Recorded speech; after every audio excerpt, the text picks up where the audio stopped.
არსებობს კიდევ ერთი ტენდენცია, რომელიც უკვე ვახსენეთ, როდესაც მმართველს მისი გარემოცვის წევრები, ახლობელი ადამიანები კლავენ, როგორც ეს მოხდა იულიუს კეისრის შემთხვევაში. ასეთი ისტორიებიც ბევრია და რა თქმა უნდა შემთხვევითი არ არის, რომ ნებისმიერ დიქტატორს ძალიან ეშინია თავისი გარემოცვის. ამიტომ აკეზებს ის მასთან დაახლოებულ პირებს ერთმანეთის წინააღმდეგ. მუდმივად აკონტროლებს სხვადასხვა დაჯგუფებებს, რადგან ეს ადამიანები ფიზიკურად ახლოს არიან მასთან. თუ კი მმართველი მეტნაკლებად დემოკრატიულია, ის გადის ხალხში, ხვდება მათ და ბოლომდე უსაფრთხო არც ეს არის, ბევრმა გადაიხადა ამის ფასი.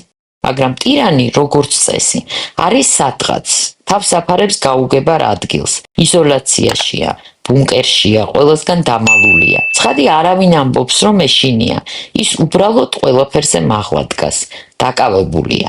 ამის მიუხედავად არიან ადამიანები, რომლებსაც შეუძლიათ მას მიწვდნენ.